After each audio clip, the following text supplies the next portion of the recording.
मौलाना मुजीबुर रहमान जा बयान ॿुधण जे लाइ मौलाना साहब जो यूट्यूब चैनल ज़रूर सब्सक्राइब कंदा। असां मुसलमान शादी कयूं था, असांजी शादी कामयाब न आई। असां मुसलमान तमामु मामलात कयूं था, असां उन मामलात में फेल था वञूं।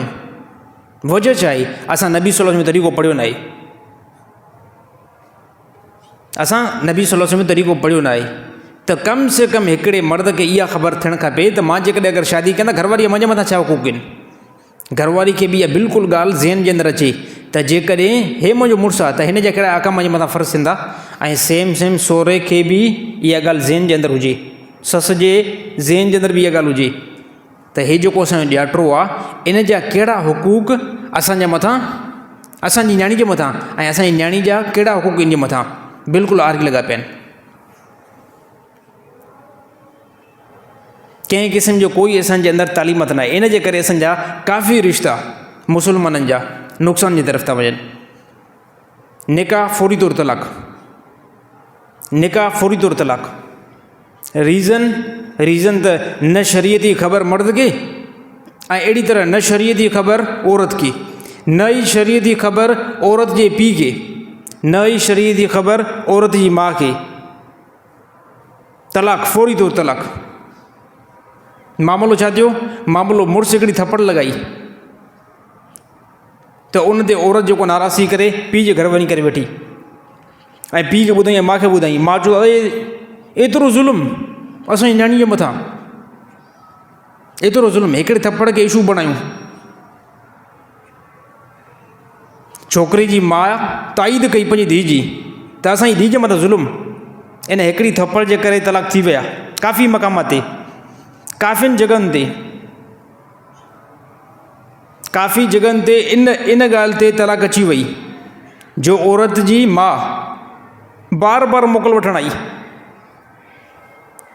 औरत जो पीउ बार बार शादी करे, अगरि कोई बि बंदो पंहिंजी न्याणी खे शादी करे ॾिए थो, हाणे न्याणी जी ज़हन साज़ी करे त हाणे जेको न हे तुंहिंजो घरु आहे, पर असुली तुंहिंजो घरु जेको कहिड़ो आहे? तुंहिंजे मुड़ुस जो घरु वारो घरु आहे। हाणे ओॾे हली वञु बसि। हाणे रोज़ाना जो बुनियाद ते असां वटि जी हालत आहे, असां वटि काफ़ी जी हालत आहे। न्याणी जो निकाह करे इन खां बाद में हिकिड़े महीने में टे मरतबा न्याणी खे पंहिंजे घर में आंदो। उहो मुड़ुस ई परेशान थींदो, यार मां शादी कई आहे, मां वेल में अची वियो आहियां, मां वेल में अची वियो आहियां। त कॾहिं जेको आहे शादी नहीं कई आहे, मूंखे काफ़ी नौजवान ॿुधायो शादी नहीं कई आहे, कॾहिं मुंहिंजी घरवारी पीउ थो अचे मोकल लाइ, कॾहिं उनजो चाचो थो अचे मोकल लाइ, कॾहिं मामो परे खां आयो आहे, मामो जे घर में आयो आहे, मामो थो अचे मोकल लाइ, कॾहिं माउ थी अचे मोकल लाइ। इन मामला ते तलाकूं थी वियूं। हालांकि दीन असां पढ़ियो न आहे, दीन असां पढ़ियो न आहे त मुड़ुस जो बि कुझु यार वैल्यू थींदो आहे, मुड़ुस जी बि का जेको आहे हैसियत थींदी आहे। नबी सल्लल्लाहु अलैहि वसल्लम ॾिसो पाण निकाह कया बि आहिनि, पंहिंजी न्याणी जा निकाह ॾिना बि आहिनि। तमामु साहबियाणी औरतूं पाण ससूं थियूं बि आहिनि, कंहिंजूं नूरियूं बि थियूं आहिनि। त ॾिसूं त उन्हनि पंहिंजो ज़मानो कीअं गुज़ारियो, उन्हनि पंहिंजो माशरो कीअं गुज़ारियो। उन्हनि चवंदा त बिल्कुलु इहा जेके फॉल्ट हिन टाइम असां वटि उहे उन्हनि वटि बिल्कुलु न हुया। इन थोरनि ॻाल्हियुनि ते मामला क्लियर थी विया। त हिन टाइम असां मुसलमाननि जे लाइ बहितर तरीक़ो कहिड़ो आहे? बहितर तरीक़ो कहिड़ो आहे? बहितर तरीक़ो इहो आहे तमामु मुसलमान जे लाइ, ख़ुदि मुंहिंजे लाइ बि, अगरि मां पंहिंजी न्याणी जो किथे बि निकाह करायां थो, मां पंहिंजी न्याणी जो किथे बि निकाह करायां थो, त न्याणी जी निकाह खां पहिरियां मां ज़हन साज़ी करे छॾियां त तुंहिंजो हाणे कुझु टाइम खां बाद में निकाह थींदो, फ़िलाणो मर्द जेको उहो तुंहिंजो मुड़ुसु थींदो। हाणे असुली जेको तुंहिंजो घरु आहे उहो तुंहिंजो असुली घरु आहे। मां तुंहिंजो पीउ आहियां, तुंहिंजे मथां हथु रखंदुमि। सॼो तुंहिंजो फोकस जेको बणाइणो आहे न, उहो उन घर ते बणाइणो आहे जेको तुंहिंजे मुड़ुस जो घरु आहे। हाणे इहा जॾहिं मां ज़हन साज़ी पंहिंजी धीउ जी कंदुमि न, त उनजी खोपड़ी जे अंदरि ॻाल्हि अची वेंदी त अबो हाणे ॻाल्हि जेको क्लियर थो करे। पर जेकॾहिं इहा मां ज़हन साज़ी कयुमि ई न, शादी खां बाद में बि मां चवंदो ठीकु आहे मुंहिंजे घर वेही रह, मुड़ुस अगरि ठीकु आहे होॾे बि रह, पर हिते बि रह, हिते ज़्यादा रह। ऐं ज़्यादा जेको आहे प्यार मोहबत घर में पंहिंजे में ॾिनमि त इहा औरत, इहा मुंहिंजी धीउ पोइ घरु न कंदी। मां मिसाल थो ॾियां, मुंहिंजो अलहमदुल्ला धीअरूं बिल्कुलु नंढियूं आहिनि, 2-2, 3-3 सालनि जी उमिरि आहे, पर हिकिड़ो मां ॾिसां थो, ॾिसो ज़ेन बणायो, अलहमदुल्ला असां पंहिंजो ज़ेन हिन टाइम ताईं इहो तयारु करे छॾियो आहे। छाजे करे असां मुआशरे खे ॾिसूं था त मुआशरे जे अंदरि केतिरो फॉल्ट, केतिरा मामलात, केतिरियूं तलाक़ूं कहिड़ी बेस ते अचनि थियूं, इन मामलात ते तलाक़ूं ज़्यादा थियूं अचनि। ॿिए नंबर ते वॾे में वॾी ख़राबी औरत जी धीउ माउ जी, उहा बि रोज़ानो एतबार सां भॻी बीठी हूंदी। त इस्लाम छा थो असांखे हुकुम ॾिए? कॾहिं साहबा जो त अहिड़ो अमल बिल्कुलु न हुयो।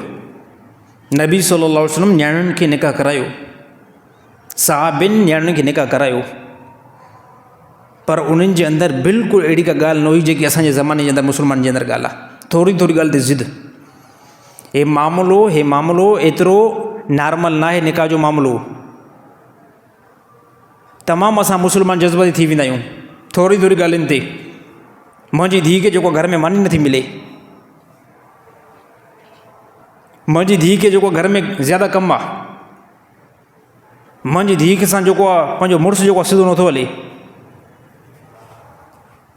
नेठि हाणे मक़सदु छा हूंदो आहे? पोइ इहे ॻाल्हियूं बयानु कंदे पोइ मक़सदु छा हूंदो आहे? मक़सदु इहो हूंदो आहे त बसि मां पंहिंजी धीउ खे तलाक थो ॾियारायां। कॾहिं सोचियो बि आहे, कॾहिं कंहिं मुस्लमान सोचियो बि आहे त तलाक खां बाद में ज़्यादा नुक़सानु, तलाक खां बाद में ज़्यादा नुक़सानु कंहिंखे थींदो आहे? अलाह जो कसम आहे, मर्द खे नुक़सानु एतिरो न थींदो आहे तलाक खां बाद में। तलाक खां पोइ ज़्यादा नुक़सानु औरत खे पहुचंदो आहे।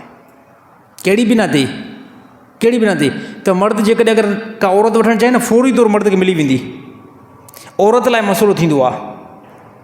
मुआशरे जे अंदरि इहा ॻाल्हि तमामु घणी राइज हूंदी आहे त इन औरत जो पहिरियों किथे निकाह थियल आहे, उतां तलाक मिलियल आहे।